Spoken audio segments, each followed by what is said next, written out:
Theories of organic evolution. ठीक है, organic evolution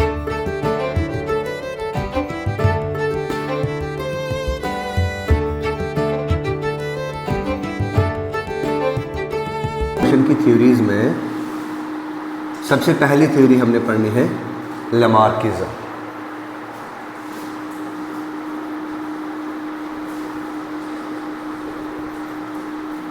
देखो, लमार्क को माना जाता है फर्स्ट एवोल्यूशनरी बायोलॉजिस्ट। पहला साइंटिस्ट जिसने एवोल्यूशन पे काम किया है वो है जीन बैप्टिस्ट डी लमार्क। ये ऐसे साइंटिस्ट है जिन्होंने 1801 में पहली बार इन्वर्टिब्रेट टर्म्स का टर्म दी। 1802 में इन्होंने बायोलॉजी जैसी टर्म दी। जो आप बायोलॉजी पढ़ते हो, ये टर्म किसने दिया है? ये लमार्क ने दिया है। ठीक है ना, इसका नाम लिखो। लमार्किज्म वाज गिवन बाय, इसको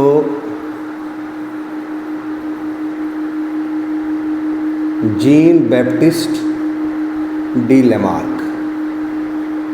ठीक है, इसका नाम ये है, इन्होंने लमार्किज्म बताया। जीन बैप्टिस्ट डी लमार्क जो है, इन्हें कहा जाता है फर्स्ट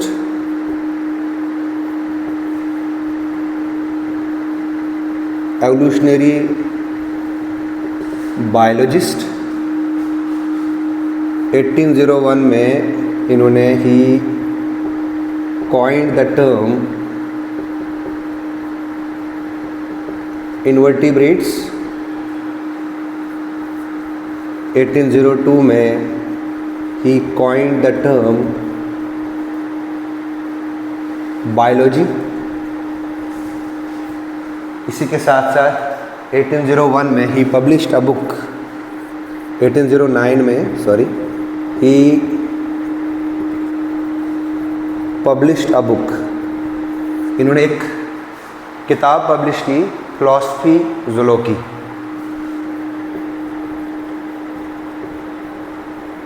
फिलॉसफी ज़ूलॉजी,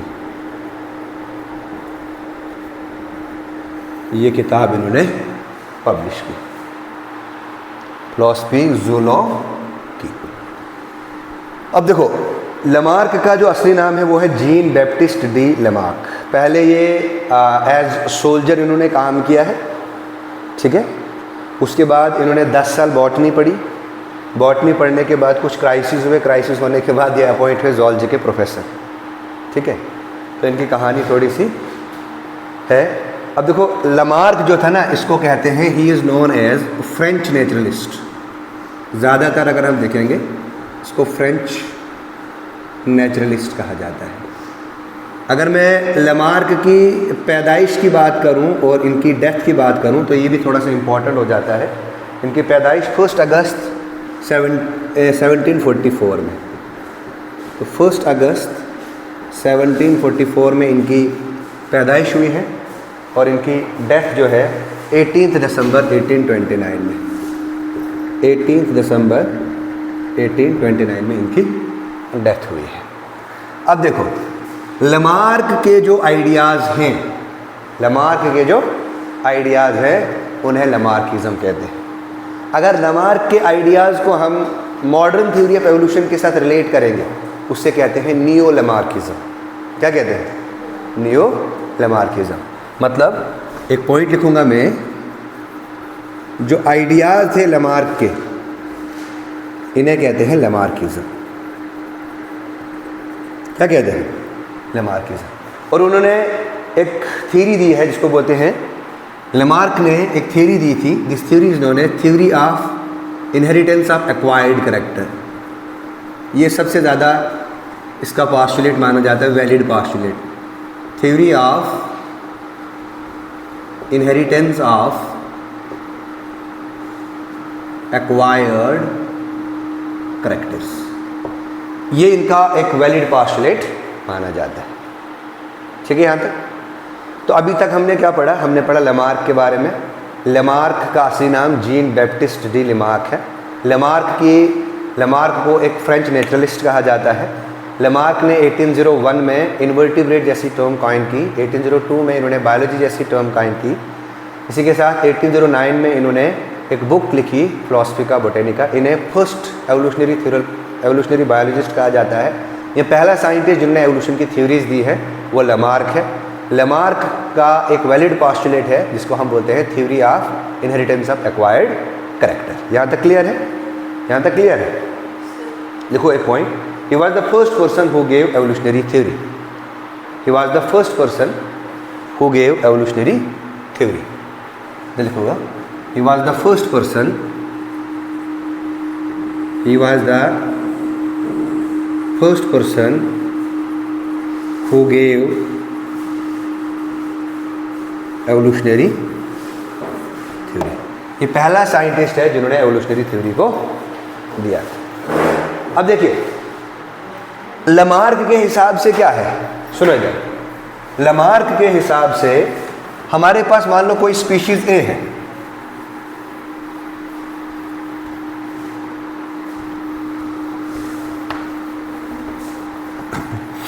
सुनिए, लेमार्क के हिसाब से लेट्स सपोज हमारे पास ये कुछ मेंबर्स है स्पीशीज ए के। स्पीशीज ए है, इसके कुछ मेंबर्स हैं एक पॉपुलेशन के अंदर। क्या हुआ? ड्यू टू इन्वायरमेंटल कंडीशंस और due to inheritance of acquired character और due to the principles of Lamarck, इन्होंने ये बताया कि जो स्पीशीज ए है, ये स्पीशीज ए जो है ये पूरी की पूरी ट्रांसफॉर्म होती है स्पीशीज बी में।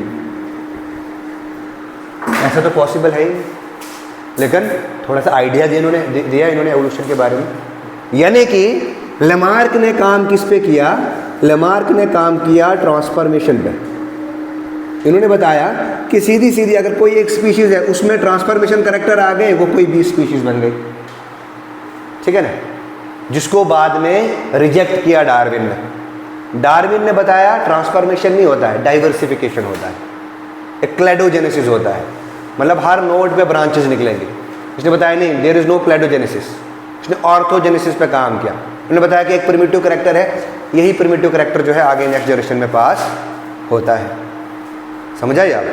तो एक पॉइंट लिखो, Lamarck ideas are known as transformism. Lamarck ideas are known as Lamarck ideas are known as transformism because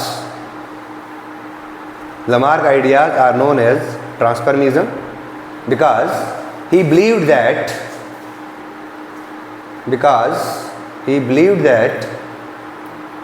one species converts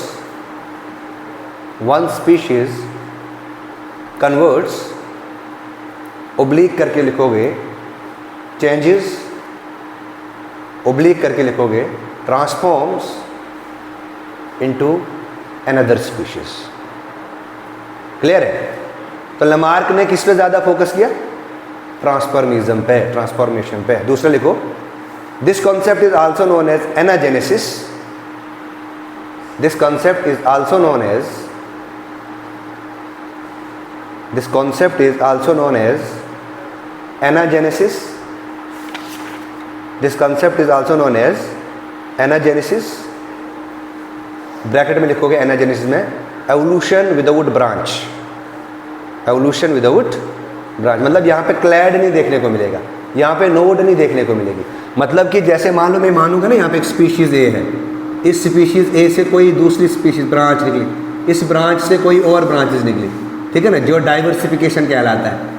Lamarck ये नहीं बोला, लेमार्क ने बोला कि कोई एक ए स्पीशीज है, ये डायरेक्ट कन्वर्ट हो जाते हैं कोई बी स्पीशीज है, ठीक है ना, without any branch, without any clade, ठीक है ना। नेक्स्ट लिखो, here species number remains same. Here species number remains same, remains same. Next heading लिखो अब, postulates of Lamarck. Species number यहां पे सेम रहता है। Next is postulates of Lamarck. Postulates of Lamarck. देखो लमार्क के जो पास्टुलेट है या लमार्क के जो आइडिया है उससे कहा जाता है लमार्किज्म। क्या कहा जाता है उससे लमार्किज्म कहा जाता है। देखो पास्टुलेट्स कौन कौन से इसके, सबसे पहला पास्टुलेट जो लमार्क ने दिया था वो दिया था इंटरनल फोर्स। क्या दिया था? एक ऑर्गेनिज्म की इंटरनल विल बताएगी कि उसमें कोई कैरेक्टर डेवलप होगा कि नहीं होगा। फॉर एग्जांपल ह्यूमन बीइंग है, ह्यूमन बीइंग हर एक की अर्ज रहती है कि बॉडी बनानी है ना, मस्कुलर बॉडी होनी चाहिए। तो एक ऑर्गेनिज्म ये उसकी इंटरनल फोर्स तक है, इंटरनल विल तक है कि वो अपना नया कैरेक्टर डेवलप करे, मस्कुलर बॉडी को डेवलप करे। लेकिन लमार्क का ये ड्रॉबैक है कि लमार्क ने ये बताया कि यही कैरेक्टर जो है नेक्स्ट जनरेशन में ट्रांसफ़र होता है। ऐसा कि बिल्कुल नहीं होता है, लेकिन तब के आइडियाज जो थे बिल्कुल ठीक थे, ठीक है ना। तो लमार्क यहाँ कहता है कि किसी को बॉडी मार्क है, जलने का मार्क है, फायर मार्क है, यहाँ कोई शिकार है, वो शिकार जो है एक जनरेशन से दूसरी जनरेशन में ट्रांसफ़र होगा। ये लमार्क का ला है, पास्टुलेट्स है, ठीक है ना। तो पहला कहता है कि एक ऑर्गेनिज्म की इंटरनल विल है, जैसे बर्ड्स के पास विंग्स हैं तो उसके पास वो विल्स है, विंग्स तो वो उड़ान भरती है। अब ह्यूमन्स के पास भी तो विंग है, ये एक्सेप्शन है, ये एक्सेप्शन है, ठीक है ना। ये था पहला पास्टुलेट इंटरनल फोर्स, ये मैं पूरा लिखाऊंगा। दूसरा आता है use and disuse of organs. दूसरा यूज एंड डिसयूज, ये कहता है कि वही ऑर्गेनिज्म वही करेक्टर और वही ऑर्गन ज़्यादा डेवलप होगा जिसका एक ऑर्गेनिज्म ज़्यादा इस्तेमाल करेगा। फॉर एग्जांपल जिराफ नेक है ना, जिराफ की नेक है तो वो तो नेक का ज़्यादा इस्तेमाल करता है, तो वही करेक्टर आगे जाके जनरेशन में आया।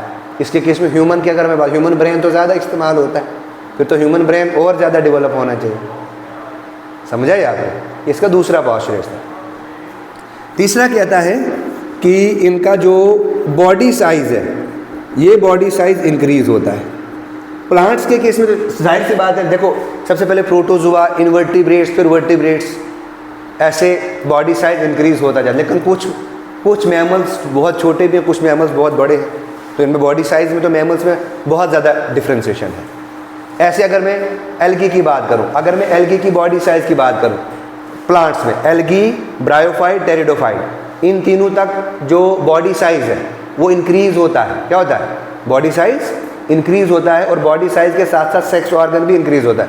लेकिन जब हम जिम्नोस्पर्म की बात करते हैं, फिर एंजियोस्पर्म की बात करते हैं, एंजियोस्पर्म में भी पहले डाइकॉट और मोनोकॉट। एंजियोस्पर्म की बॉडी बहुत बड़ी, लॉन्ग बॉडी, गैमीट्स बहुत छोटे, सेक्स ऑर्गन छोटे, फिर मोनोकॉट, डाइकॉट, है ना, यानी कि जिम्नोस्पर्म की बॉडी ज़्यादा, फिर डाइकॉट, फिर मोनोकॉट। बॉडी साइज इनका डिक्रीज़ हो रहा है, सेक्स ऑर्गन भी डिक्रीज़ हो रहा है, तो ये पास्टुलेट्स यहाँ पे वैलिड नहीं हुआ। ये मैं लिखाऊंगा, पहले आप सुनो, ठीक है।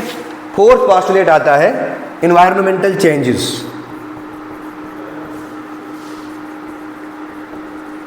फोर्थ पास्टुलेट है इसका कि एनवायरनमेंट जो है, एक ऑर्गेनिज्म जो है एनवायरमेंटल प्रेशर की वजह से अपने आप में चेंजेस लाता है।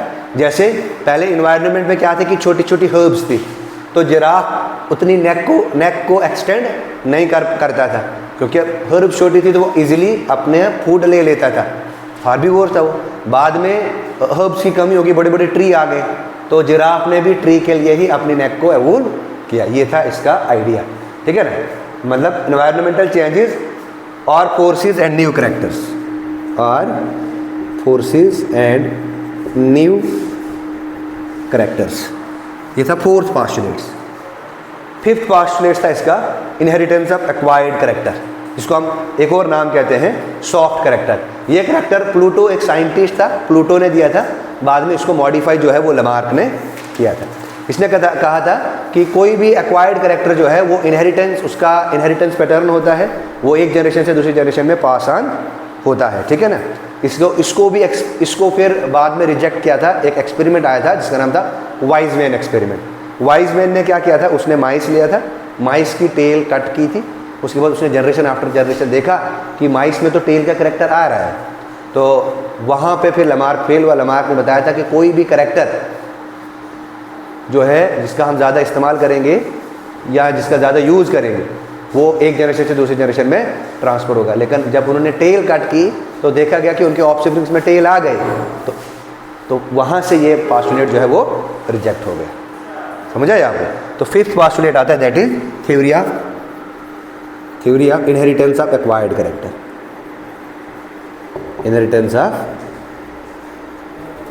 एक्वायर्ड कैरेक्टर, ये 5 कैरेक्टर आपने एज सच इसमें पढ़ने हैं।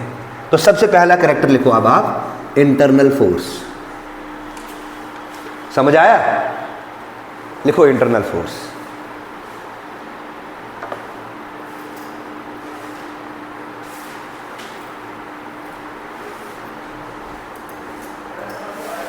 लिखो इंटरनल फोर्स में लिखो, अकॉर्डिंग टू लेमार्क,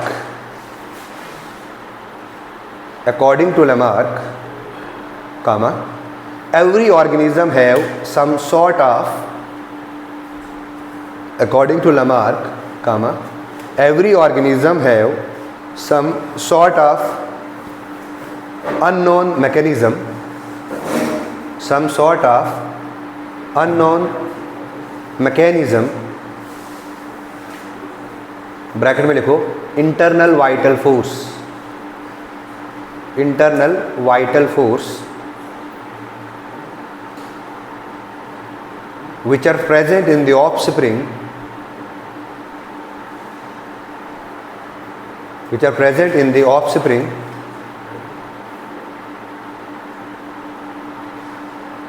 ऐसे लिखो, which are present within itself, sorry, which are present within itself, which are present within itself, जो इसी में होते हैं, which are present within itself।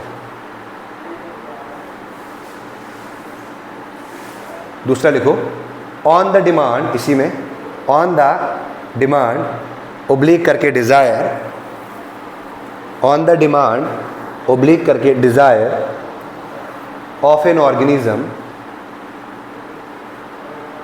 Comma, it develop a new character using its internal force, it develop a new character using its internal force. इसमें लिखो for example, अब example में लिखो for example giraffe neck, for example giraffe stretches their neck, लिखो giraffe stretches their neck, STRETCHES, stretches their neck to reach higher, to reach higher। ऐसे कहता है कि बर्ड्स में पहले फ्लिपर्स हुआ करते थे जो इनको पानी में मदद करते थे तैरने में, बाद में ये टेरेस्ट्रियल हैबिटाट उन्होंने एक्वायर किया तो फ्लिपर्स का इन्होंने काम इस्तेमाल किया, तो फ्लिपर्स ना इस्तेमाल करने की वजह से वो कैरेक्टर लॉस्ट हो गया। ठीक है, दूसरा लिखो इसमें, हाँ, बर्ड्स लीव्स फ्लिपर्स, दूसरा बर्ड्स लीव्स फ्लिपर्स, ये कुछ में प्रेजेंट है जैसे डक डॉग वगैरह, उसमें प्रेजेंट भी है ना, बर्ड्स लीव्स फ्लिपर्स, ये फ्लिपर्स एक इनका वेस्टिजियल ऑर्गन बन गया। नेक्स्ट पॉइंट लिखो, so according to him, so according to him, so according to him, comma, evolution happens by the will of an organism, ऐसा हो सकता है। So according to him evolution happens by the will of an organism. Exception लिखो इसमें human beings, इसमें लिखो exception human beings, इसमें exception लिखो ह्यूमन विंग्स। ठीक है, दूसरा पास्टुलेट्स लिखो, use and disuse of organs, ये यूज एंड डिसयूज, थोड़ा फास्ट लिखो, यूज एंड डिसयूज, इसका यही मतलब है। अब देखो सबसे ज़्यादा हम किसका इस्तेमाल करते हैं, ब्रेन का, आइज़ का, इसका मतलब फिर हमारी आंखें बहुत बड़ी बड़ी होनी चाहिए, है ना, क्योंकि हम किसी ज़्यादा इस्तेमाल करते हैं। ठीक है ना, एक्सेप्शन है इसमें, लिखो in every organism, in every organism, comma, the more frequent and continuous use of, the more frequent and continuous use of, margin देना चाहिए।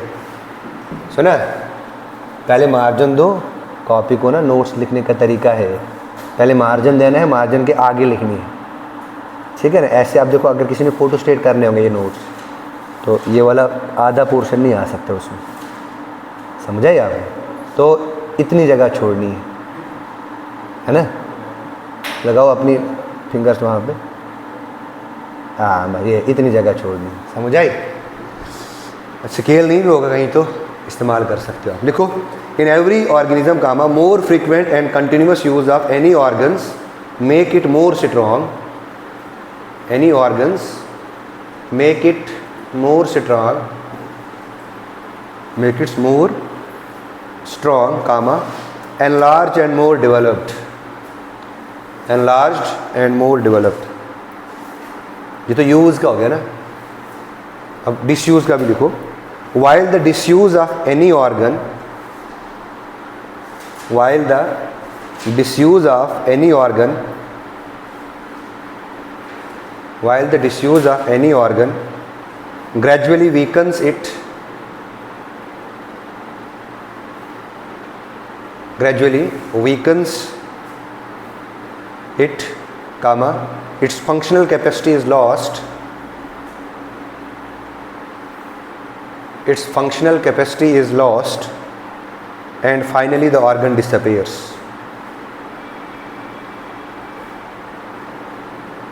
एक्सेप्शन लिखो इसमें, ह्यूमन आइज,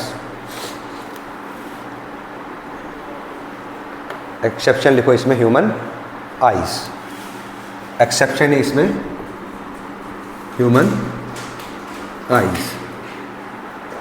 अब एग्जाम्पल लिखो इस दूसरे पास्टुलेट्स की।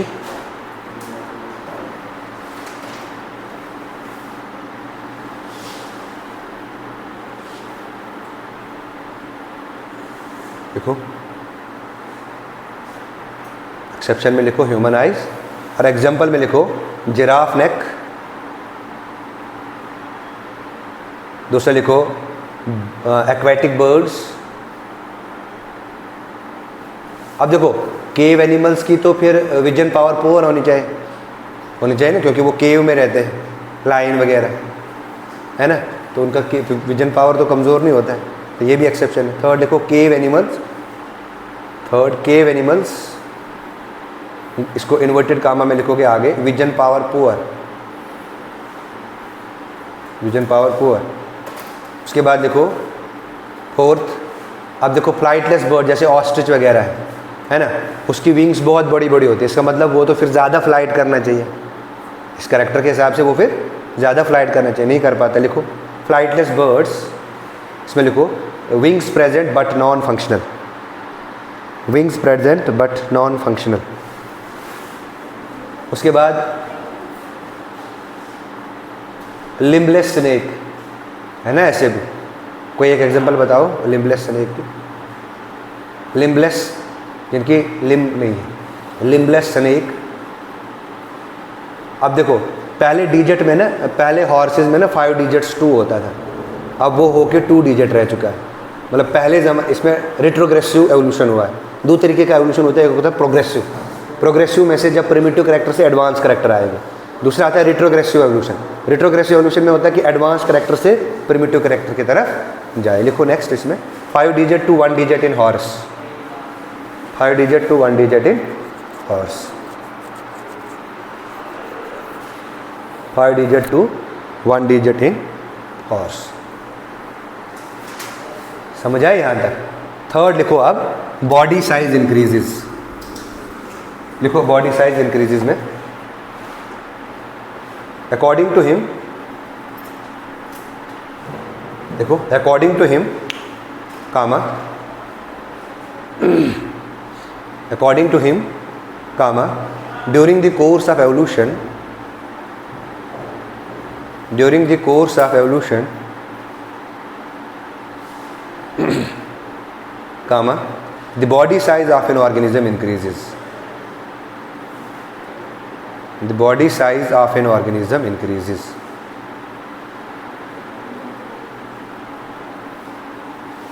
एग्जाम्पल लिखो इसमें, देखो एंशिएंट हॉर्स स्मॉल साइज के होते थे, प्रेजेंट हॉर्स जो है वो लार्ज साइज के होते हैं। लिखो फिर इसमें example, ancient horse small size, A capital, ancient horse bracket में लिखो small size,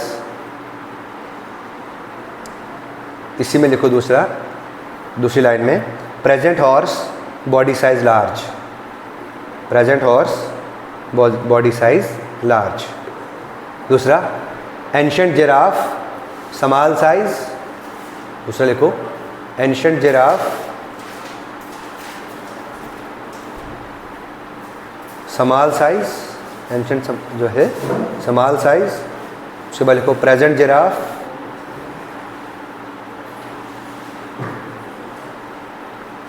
present giraffe large size. अब लिखो इसमें एक्सेप्शन, बॉडी साइज में आप इसमें एक्सेप्शन लिखो। देखो एक्सेप्शन में क्या लिखना है, सबसे पहले अवूल हुए एल्गी, एल्गी से फिर ब्रायोफाइट्स, ब्रायोफाइट्स को amphibians of the plant kingdom भी कहते हैं। ब्रायोफाइट्स से फिर टेरिडोफाइट्स, टेरिडोफाइट्स से फिर जिम्नोस्पर्म,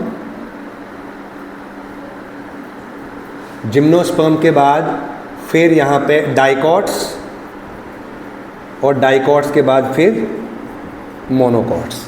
यहाँ से लेकर यहाँ तक तो एक तो इसमें बॉडी साइज में भी इंक्रीज़ आता है, साथ साथ में सेक्स ऑर्गन में भी इंक्रीज़ आता है, लेकिन कहाँ तक, टेरिडोफाइट्स तक, एल्गी से लेकर टेरिडोफाइट्स तक। जब हम फिर जिम्नोस्पर्म से मोनोकॉट की तरफ जाते हैं तो यहाँ पे बॉडी साइज में डिक्रीज़ आता है और सेक्स ऑर्गन्स में भी डिक्रीज आता है। तो this is the exception of body size increase postulates. ठीक है,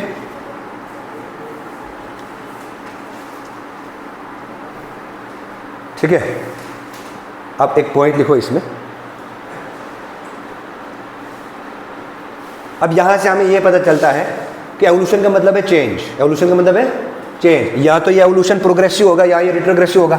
अब देखो यहाँ पे एडवांस की तरफ करेक्टर जा रहे हैं, तो यहाँ पे ये प्रोग्रेसिव करेक्टर आ गया, तो एवोल्यूशन को बोलेंगे प्रोग्रेसिव एवोल्यूशन। और यहाँ पे करेक्टर जो डिक्रीज हो गया, ऐसे एवोल्यूशन को बोलेंगे retrogressive evolution.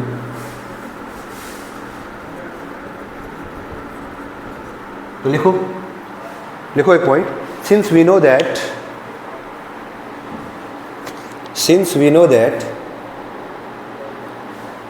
evolution means change, evolution means change, and changes occurs due to mutation. Evolution means change and changes occur due to mutation, and changes occur due to mutation, full stop. Further, mutation is a random phenomenon. Further, mutation is a random phenomenon. Mutation is a random phenomenon which may occur in any direction, which may occur in any direction, which may occur in any direction. It can be progressive, it can be progressive. Timing क्या है school की? हाँ, 9:30 है। It can be progressive, bracket में लिखो simple to complex. Progressive मतलब होता है जब करेक्टर सिंपल टू कॉम्प्लेक्स आएंगे, इट कैन बी प्रोग्रेसिव। और it can B retrogressive, retrogressive मतलब होता है जब करेक्टर कॉम्प्लेक्स टू सिंपल चलेंगे। ठीक है, it can be progressive, complex to simple to complex, और रिट्रोग्रेसिव, रिट्रोग्रेसिव में क्या आ जाएगा, कॉम्प्लेक्स टू सिंपल। ठीक है। फोर्थ पोस्टुलेट लिखो, environmental changes and new needs, environmental changes and new needs. Fourth postulate लिखो, environmental changes and new needs.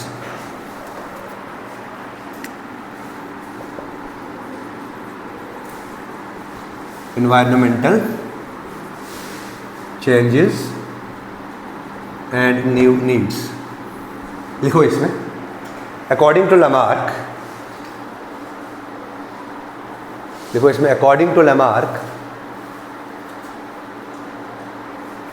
comma, an organism's environment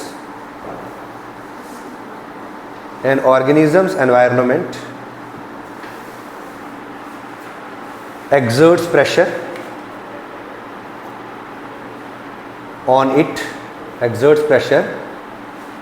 it due to which it develops new character.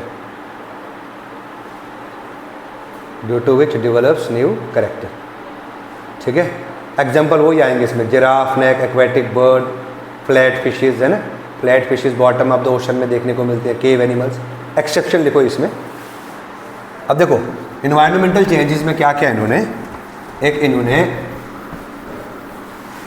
क्या किया, एक इन्होंने petri dish ली ऐसे करके, इस petri dish में बहुत सारे बैक्टीरिया लिए, क्या लिया, पेट्री डिश लिया, इस पेट्री डिश में इन्होंने क्या किया, कुछ बैक्टीरियल स्पीशीज़ को रखा, क्या किया, बैक्टीरियल स्पीशीज़ को इन्होंने इस पर प्लेस किया, है ना। इस पेट्री डिश में एक तो इन्होंने कल्चर लिया, कल्चर के साथ साथ इन्होंने इस पर टेम्परेचर सेट किया, ठीक है। बाद में क्या किया, इसको एंटीबायोटिक्स के साथ ट्रीट किया, इसके साथ एंटीबायोटिक्स के साथ ट्रीट किया। देखने को मिला कि कुछ ही बैक्टीरिया जो है वो सरवाइव कर पाए ड्यू टू एंटीबायोटिक ड्रग, ठीक है ना। तो यहाँ पे तो मैक्सिमम की हो गई डेथ, और यहाँ पे मिनिमम जो है वो सरवाइव कर पाए, मैक्सिमम की हो गई डेथ, यहाँ पे मिनिमम ही सरवाइव कर पाए, ठीक है ना। ये था 4th postulates, environmental changes and new needs, ठीक है ना। अब देखो नई नीड इनको क्या मिली थी, एंटीबायोटिक से ट्रीट किया इन बैक्टीरियाज को, है ना, मैक्सिमम बैक्टीरियाज की डेथ हो गई, तो ये पोस्टुलेट्स यहीं पे डिस्प्रूव हो गया, ठीक है। तो 5th पोस्टुलेट्स हम कल पढ़ेंगे, ठीक है, यहाँ तक, ठीक है, थैंक यू।